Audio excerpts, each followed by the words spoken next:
We're gonna play a game. It's called This or That. So we're gonna do some questions really fast, and I'm gonna pick what I like, why I like it, and hopefully we're gonna get it done pretty fast. Let's go.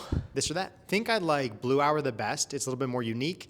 The only problem is they're both so short. Blue Hour is, you get this like really cool, moody blue vibe. You get the city lights, Blue Hour. I would normally say outdoor wedding, a little bit easier to shoot, depends on the time of year. So there's a lot in this.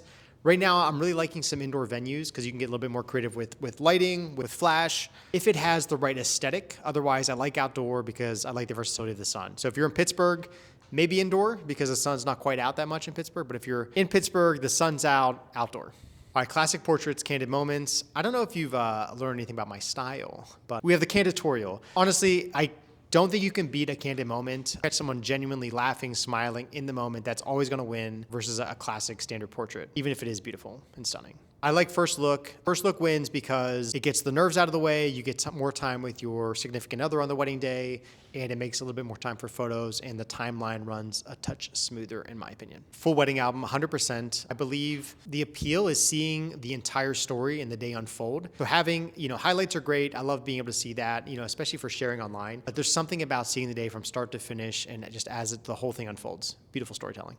Black and white. I love black and white, especially a little bit of grain involved. I feel like when you strip away the color, it allows you to focus on different things. And so you're drawn a little bit more towards emotion and how that picture makes you feel. Same thing with blurry images. When you take away that kind of like right or left side of the brain, you take away one of those sides of the brains, you just focus on emotion. I think that's why they're so powerful these days. Bridal portraits. I like having time with the bride when the dress is pristine. It's just out of the bag. Everything's beautiful and flawless. Because once you start moving, you get dust bunnies, you get a little bit of dirt. And I think family photos right after the ceremony, it's expected. It flows easier. You're not looking to hunt anyone down. That said, if the family is very organized, efficient, you can get those done beforehand. But I like to get bridal portraits and then family photos right after the ceremony. This one's hard.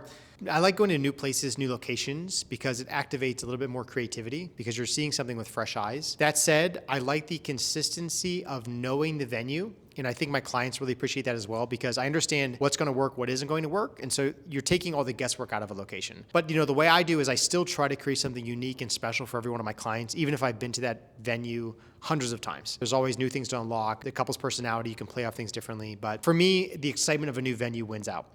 Digital all day. Digital all day. I love film photography. I think it's really fun. I like the nostalgia of it. The flexibility of digital is incredible. The amount of photos you can take, the versatility, what you can rescue and post, how you can manipulate it wins out hands down. So much easier to work with. Post-processing's a lot cheaper.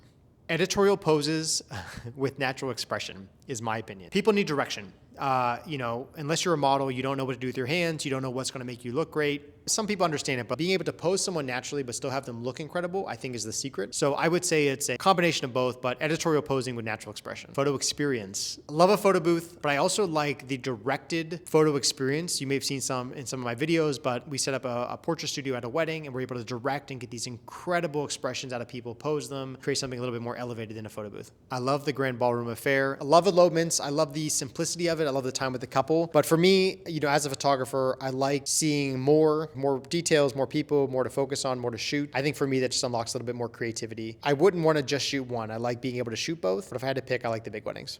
I like sunset session. So I love sunrise. I'm a morning person. Sunset, I think, is the way to go because at the very end of sunset, you get that blue hour. So you kind of get a twofer. At the end of sunset, you get night, which allows, like, if you're in the city, you get city lights, you get the ambiance from like cars, street lights, etc. So sunset, because you're right there and you can catch a lot in a little bit of time. Second shooter.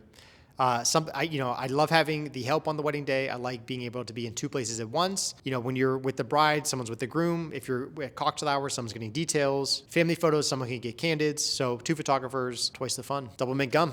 Okay, I respect the hell out of flat lays. The people that are very good at it, it is art in its finest form. I like more of a chaotic flat lay, as you could say. Like, I like my details in the environment. So instead of a polished flat lay and bringing my own fabric that has no meaning to the couple or to the day, I like being able to take what I can find in their hotel room, in their house, in the venue, and create something that's unique to them. I think you can have a lot more fun with that and create something a touch more editorial. You gotta have a sneak peek. Your friends and family are gonna be posting photos right after the wedding. And so I try to get all my couples a nice gallery of preview images within that first week of the wedding. So they can blow up the gram, they can do thank you cards, stuff to share with family. You gotta have sneak peeks this day and age, of course. Champagne. Sparkler X's done right are great, but after you've almost got a sparkler to your eye a few times, you get a little gun shy. Champagne though, you can light it and you can get an incredible look. You can do it in the day, get awesome photos. I mean, who doesn't love champagne? Dancing. I love the decor. I love to capture the entire details, the amount of money, the planning, the details that went into creating these incredible spaces. Obviously you have to shoot it, but I love humans. I love the emotion. I love people tearing up on the dance floor, being rowdy, having fun. So for me, people win out